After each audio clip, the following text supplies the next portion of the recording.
Cantik itu relatif men. Bukan, terkadang cinta itu membutakan bre. Cinta itu nggak buta. Ya kan.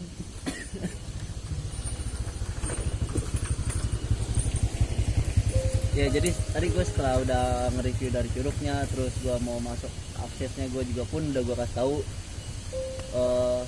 lewat mana yang relatif gitu. Sebenarnya gue bukan bilang relatif sih, sama aja seperti kayak kita mau ke arah Curug Cibulao.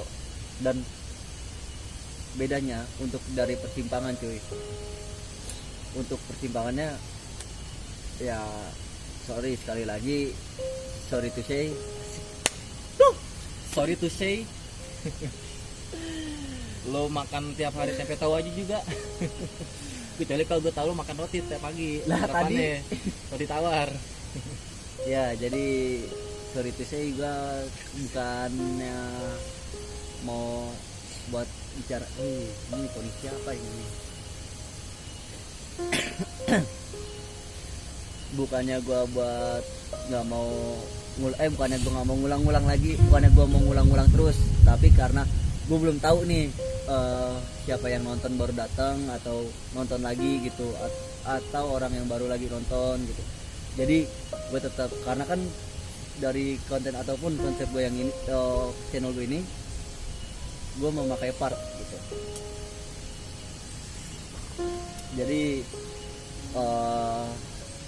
gue di mana setiap ada part mesti ada gimmick, mesti ada yang hal yang penting gue harus berulang-ulang supaya itu yang tetap gue buat jadi point value gue, Penilaian. iya. Masuk dari Curug Cibulao cuy, itu lurus terus, tapi kalau misalnya lu masuk ke persimpangan belok ke kiri. Nah setelah gue tadi udah dari perjalanannya, terus gue udah nge-review curugnya, udah beberapa curug yang gue review. Terus untuk areanya setahu gue bukannya banyak curug ini gitu ya. Pemain curug emang. Kalau pas lagi baru masuk ini nih. Jadi areanya cuman Enggak, maksudnya nggak kayak Curug Nangka, nggak kayak Curug Dewijo. Maksudnya kan dari jadi Curug Nangka itu ada bagi-bagian, ada bagiannya. Meskipun itu ibaratnya sudah jatuh kawasan curugnya, tapi kan namanya banyak nih ya. Curug Nangka, tapi ternyata pas kita masuk ada nama-nama lain lagi gitu. Iya. Kalau Curug Panjang berarti ya? Enggak, kayaknya sih. Cuman bedanya ada banyak curug doang. Maksudnya bukan itu kayak aliran yang masih. Curug Nangka juga pun sebenarnya sama. Satu aliran juga. Curug Dewijo juga pun sama, cuman dia dinamain gitu. Ada pelangnya. Jadi kalau misalnya mau ke jauh kiri, Sukabumi kanan, pelang. Ciawi kiri. Kalau ada pelangnya Nggak ada. master. Terus untuk kedalamannya udah gue bilang, dan untuk dari 17 meter, kayaknya bukannya 17 meter itu kedalamannya. Iya, itu tuh kayak dalam banget. Apa sih bre? Iya, 17 meter kayak dalam banget. Bukan 17 meter, 7 meter. 7 meter. Nggak, kayaknya nggak terlalu dalam itu, maksudnya. Enggak terlalu dalam. Enggak, maksudnya nggak nyampe 17 meter gitu. Iya, makanya itu. 17 meter itu terlalu dalam. Kedalamannya itu 7 meter. Dan untuk ada jembatannya itu sebagai sarana si pengunjung cuy. Terus fasilitasnya dari banyak kok di sini. Dari fasilitas yang dikasih itu ada lampu tembak, ada kabel untuk kita ngecas, ada warung-warung yang kita buat beli makanan ringan, atau misalnya kita kurang air mineral kita beli, ada turun ya, kita nurunin banyak. Terus yuk mari Kang. Terus di sini lagi bre, tempat buat buka tenda juga banyak, nggak cuma di sini doang. Ya, jadi di area buat ini bukan di sini doang. Dan sebelum kita masuk dari Curug Panjang ini cuy, kita disuguhin dengan Kenapa? Kontinus. hutan pinus. Kontinus. Ya, gue cuma mau memegang gelas doang. Dan apa lagi saya? Setelah gue dari nge-review, terus gue tahu ada fasilitas seperti apa aja, terus ngobrol dengan warga setempat, ya kan? Gue akan mulai, kayaknya langsung aja deh Mice, daripada nunggu lama-lama. Jadi apa namanya, kesan pas ketika kita masuk ke Curug Panjang kan satu sisi kita juga Feel. sebenarnya penilaian kita gitu kan, maksudnya pas lagi pertama kali kita datang ke sini penilaian kita gimana nih? Iya betul. Bagus kah, keren kah? Juga mungkin nanti bisa dikomen gitu. Ya. Siapa tahu ada rekomendasi yang lain atau ya punya inspirasi, punya solusi atau punya saran yang baik buat curug atau wisata. Kalau gunung ya udah pasti emang konsepnya juga kita ada di gunung, tapi kalau misalnya buat kayak wisata curug atau selain dari curug yang bisa buat ada area camp, bisa buat mandi, ya nggak apa-apa gitu. Tapi curug sih sebenarnya yang disebutnya ya umumnya mas curug kan Ya, pokoknya mau tempat main mandi juga pasti kita bilang curug. terus kita kalau dulu kita kolam renang masih SMP SMA gitu. Kolam renang masih Kita berenang pas ada di curug. nyuruk jadinya kita. Nyuruk yuk. Bisa nggak jadi teman-teman gitu. Daripada gua nunggu waktu lama-lama, embel-embel babil gue Asap headset. udah. Jadi gua langsung buat ke Abdul Aziz. Gimana Aziz? Berarti langsung kita mulai aja ya. Sebelum gua mau mulai, tapi menurut lu jujur pendapat lu gimana? Soal apa namanya, tempat wisata Curug Panjang ini ya. Keren asli. Jadi pengalaman gua pas lagi udah masuk sini, pokoknya nggak jauh beda sama pengalaman lu juga, yang mana semua fasilitas udah bener-bener dikasih. Kayak hal yang mungkin gua juga pernah ngerasain pertama kali di sini, yaitu dikasih colokan kan, dikasih lampu tembak gitu kan. Jadi lu nggak perlu Nembak dia. karena tahu pasti kan bakal diterima ya. Jadi dikasih lampu tembak kan, emang mungkin ya sebagian dari teman-teman kita khususnya kan pasti kalau naik atau ke tempat wisata yang ke Curug pasti malam gelap gitu kan, terus kurang penerangan, jadi enakan tuh kalau dikasih lampu tembak, jadi enak pas buka tenda tuh. Terus juga dikasih colokan ya enggak. Dan lu yang mau pasangan ada yang bisa buat berbuat, gak boleh, jangan diberbuat. Itu keren sih menurut gua, recommended lah kalau kalian emang mau nyari tempat yang nggak terlalu ramai banget. Di sini juga ya enak sih, nggak terlalu ramai banget, sepi, tenang. Jadi benar-benar match banget ya, Mes, match. amazing banget. Yuk satu lagi dimulai dari mana kita beradaptasi, kita Kontribusi. bergurau. Apa sandegurau? Senja ya. Ya. Senja gurau. Oke, baik. Bismillahirrahmanirrahim. Langsung mulai nih ya. Iya, langsung mulai kajian. Yuk. Bismillahirrahmanirrahim. Assalamualaikum warahmatullahi wabarakatuh. Waalaikumsalam warahmatullahi wabarakatuh.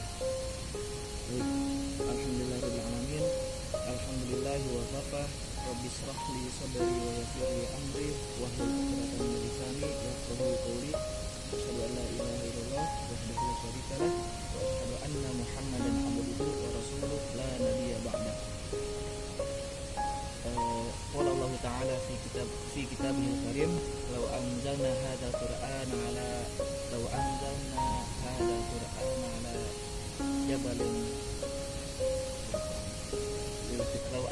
hadzal qur'ana ala jabalin la ra'aytahu khashi'an mutasaddian min khasyatillah wa tilkal amsalu nadribuha lin-nasi la'allahum yatafakkarun. Al-ayah. Baik, insyaallah kita udah bertemu di yang keberapa kalinya di kajian Curug. Ada ada yang keempat kali ya kemungkinan. Mungkin. Jadi kita sudah bertemu daripada sisi kajian di daerah kawasan Curug.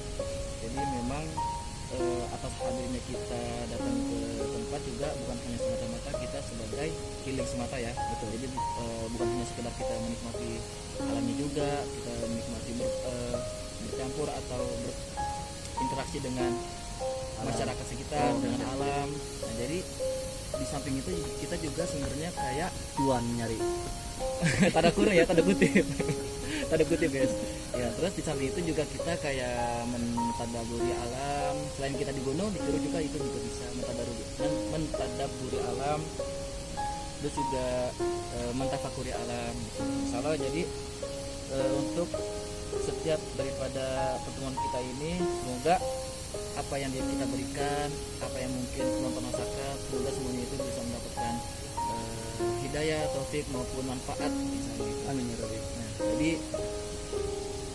apa ya, tema yang insyaallah mau saya bawakan sekarang ini nggak jauh daripada masing-masing tiap bulan. Nah, yang Bulan mana berikutnya bro, yang di bulan ini. ya, jadi kalau bulan kita kembali lagi nih, kalau masuk ke dalam bulan-bulan Hijriah atau bulan-bulan yang Islam itu kan kadang memang yang pertama itu Muharram, Safar, Rabiul Awal, Rabiul Akhir, Jumadil Awal, Jumadil Akhir, Rajab, Sya'ban, Ramadan, Syawal, Dzulqa'dah, Dzulhijjah. Jadi bulan besok. Nah, kalau untuk bulan besok kan pas sekarang kita sudah masuk di awal bulan Jumadil Awal. Ya, jadi kita sudah masuk Jumadil Awal. Nah, kalau untuk bulan depan berarti Jumadil kita sudah masuk Jumadil kedua atau Jumadil Akhir. Nah, bisa disebut dengan Jumadil Tsani atau bulan Jumadil yang kedua. Kalau untuk bulan depan. Jadi untuk tema yang insyaallah saya bawakan gak lepas daripada Rabiul Akhir, Jumadil Awal, dan insyaallah masuk dalam Jumadil Akhir, ketiga bulan itu. Nah, sepatutnya memang kita ingetin lagi nih, mungkin yang duduk bareng di sini maupun teman-teman di rumah, sepatutnya memang kita yang beridentitas Muslim. Nah, jadi memang harus tahu betul daripada nama-nama bulan. Jadi bukan hanya sekedar kita tahu nama bulan yang dinamai oleh orang-orang Yunani, karena dari bulan Januari, Februari, Maret dan sebagainya. Berapa? Yunani, Empok Nani ya, bukan Empok Nani loh. Jadi bukan hanya sekedar kita tahu nama bulan tersebut, tapi juga kita sebagai yang mengidentitaskan kita sebagai seorang Muslim, kita juga tahu harus paham daripada urutan nama-nama bulan dalam Islam. Kayak tadi itu dari Muharram sampai ke Dzulhijjah, soal itu. Terus masuk daripada bulan Rabiul Akhir. Nah, di dalam Rabiul Akhir ini ternyata banyak juga peristiwa-peristiwa besar yang tercatat di dalam sejarah. Nah, seperti yang pertama GS 30 TKI itu September men. GS 30 TKI ya. Gua nggak tahu nih. Nggak tahu kan. Nah, terus apa? Kayak seperti halnya diturunkannya surat Al-Hasyr, seperti yang tadi gue sebutin salah satu ayatnya. Terus yang kedua, Tadi Al-Asr. tadi yang sebutin itu masuk dalam surat Al-Hasyr. Al-Hasyr bukan Al-Asr. Asr. Hasyr. Ya. Al-Hasyr. Nah, terus diangkatnya pemimpin Umar bin Khattab setelah kepemimpinan daripada Abu Bakar As-Siddiq. Nah, terus juga banyak sekali kenapa disebut dengan Rabiul Akhir, karena di bulan-bulan tersebut yang mana di bulan itu jadi kayak benar-benar mengkisahkan atau banyak banget terjadi tragedi-tragedi peperangan dalam Islam. Peperangan. Karena kenapa kok disebut dengan Rabiul Awal dan juga Rabiul Akhir? Nah, karena kalau kita melihat menengok di belakang atau menengok daripada bulan yang sebelumnya, Rabiul Awal, di situ kan memang dijelaskan bahwa Nabi Muhammad lahir tanggal 12 Rabiul Awal tahun gajah. Nah, pas di tahun-tahun tersebut memang tidak ada kejadian kayak peperangan. Nah, jadi yang disebut dengan Rabiul itu musim semi. Nah, musim semi yang pertama Rabiul Awal dan Rabiul Akhir musim semi yang kedua. Nah, jadi yang mana musim semi itu kan jadi tahu sendiri ya, jadi keadaannya itu benar-benar penyanyi. sebutnya seni. Seni. Seni. Nah terus yang mana musik semi jadi enak banget, bukan enak ya, ini menurut pikiran gue sih, maksudnya kenapa banyak banget peperangan di situ, karena satu nggak terlalu panas banget, yang kedua bukan dalam musim dingin, tapi yang ada musim semi. Nah jadi mungkin karena memang dianjurkan, atau memang karena kalau kita melihat daripada ajaran Islam itu dia benar-benar detail men, dari semenjak lo bangun tidur sampai lo pengen tidur lagi itu benar-benar diatur sama Islam, bahkan sampai peperangan pun diatur. Agree. ngambil waktunya dari itu. Nah sampai ada ketika sahabat Sayyidina Ali, ketika beliau perang bertemu dengan musuh besarnya, kubu musuhnya itu. Jadi sebenarnya pas udah pengen posisinya, jadi Sayyidina Ali udah langsung pengen nebas itu pohon musuh. Oh enggak, musuhnya nih udah pengen nebas musuh. Nah tapi sebenarnya tinggal cus doang. Dia tinggal cus doang gitu kan. Tapi pas ketika itu musuhnya ngeludahin, cuy gitu kan. Iya, ke Sayyidina Ali pas lagi pengen bunuh, tapi itu musuh mau ngeludahin.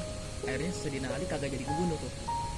Nah sebab ya, jadi pas ketika ditanya Sayyidina Ali, kenapa kok nggak langsung dibunuh aja, dia kan musuh Allah. Nah, pas ditanya sama sahabat yang lain, Sayyidina Ali menjawab, saya perang ini atas izin Allah dan atas keinginan saya sendiri, untuk supaya Allah ridho kepada saya. Nah tapi pas ketika musuh saya meludahi saya, itu saya ngebunuhnya bukan atas dasar izin dari Allah, tapi atas dasar amarah saya, karena saya marah diludahin sama dia, makanya saya bunuh.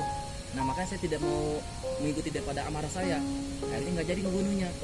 Nah bahkan sampai sedetail itu pun sahabat Sayyidina Ali pun masih pakai adab untuk berperang. Coba mikirin, perang pakai adab.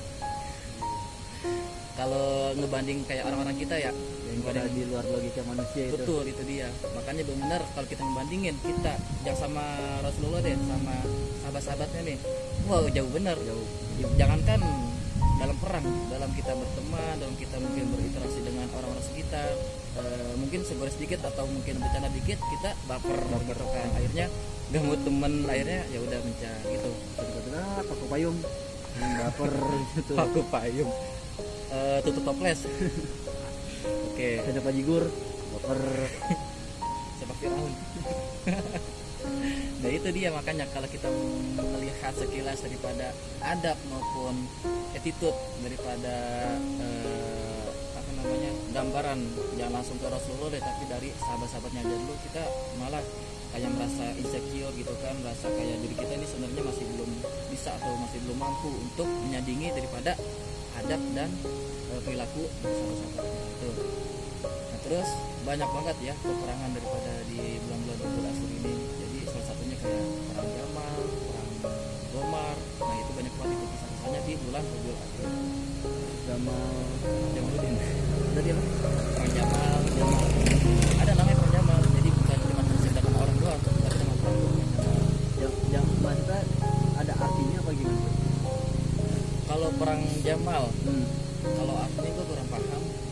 Cuman emang ada lah ya gitu. Ada namanya Di singkatnya gitu aja lah ya. Singkatnya. Ada perang Jamal. Pokoknya dia disebutin namanya perang Jamal, perang Gomir, dan pasti ada asal muasal kenapa tuh disebutin kayak perang Jamal sekian gitu ya. Nah, terus di bulan itu juga wafatnya ketua atau wafatnya dulu para wali.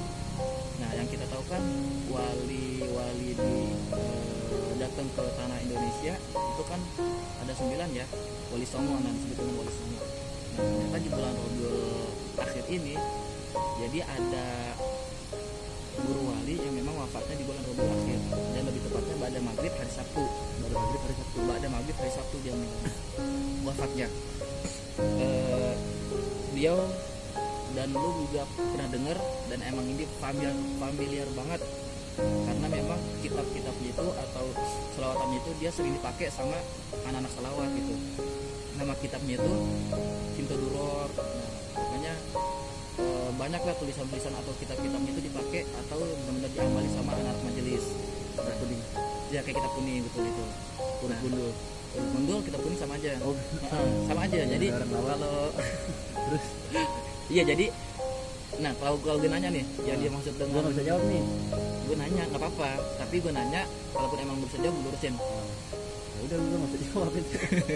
Ya jadi yang dimaksud dengan kita gundul itu tulisan Arab nih, tapi nggak ada harokatnya tuh.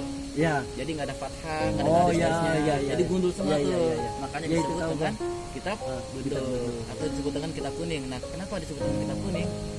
Ya logikanya Adalah gitu, ada apa gitu. Kayak gua pernah belajar kok itu. hmm, Kayak ada kata-kata baku gitu.